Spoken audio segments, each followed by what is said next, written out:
One of the largest rehab and behavioral health companies in the country, Sovereign Health, headquartered in Orange County. The business closed about a year after this FBI raid that included Sovereign's treatment facilities, its San Clemente headquarters, and Tanmoy Sharma's home here in San Juan Capistrano. We were told was a licensed facility by Department of Healthcare, and it was all lies.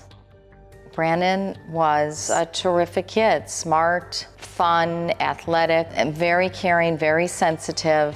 Unfortunately, he had a mental illness and he had a psychotic break, and long story short, ended up at a rehab called Sovereign in Orange County, which we were told they would have medical help and psychologist and psychiatrist and everything he needed. When they recommended Sovereign, I went onto the website. It said, we treat mental illness. We have homes for mental illness.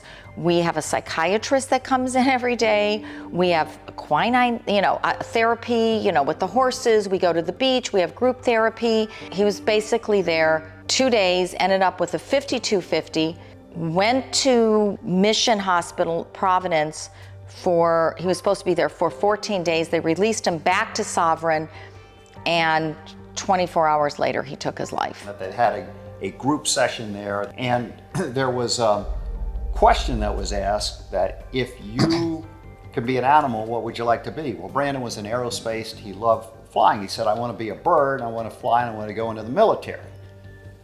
One of the other guys that was in this group session said, well, that's never going to happen. I was in the military. Now you got this mental problem and you're not going to be able to go into the force.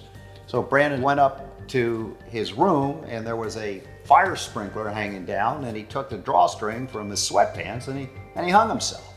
911, what is your emergency? Hey, someone just hung themselves right here. And he never got his medication that he was promised. So he went through basically withdrawal. There's no vetting that happens, very, very little oversight. And these fraudsters understand this. And that's how they've moved in. They know how to exploit the insurance companies for insurance money. But what makes this all possible is DHCS and DSS allow this treatment to happen inside residential houses.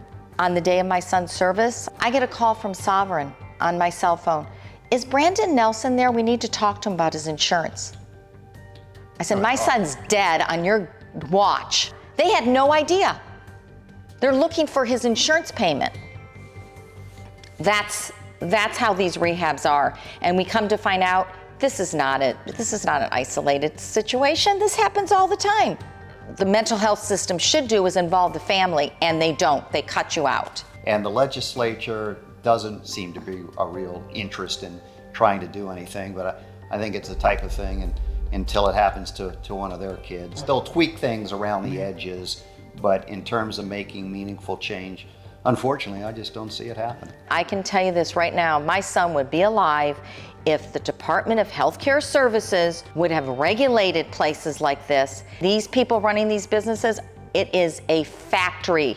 And the problem is, these rehabs are not only bad for the people in them, but bad for the neighborhoods who are dealing with the people in there because they're helpless. It's broken and everyone knows. Mental illness, addiction, the country, the federal government, no one's waking up to these problems. It affects families and you are vulnerable, and my heart goes out to a lot of these people, and I have so many friends going through this and it's really tough.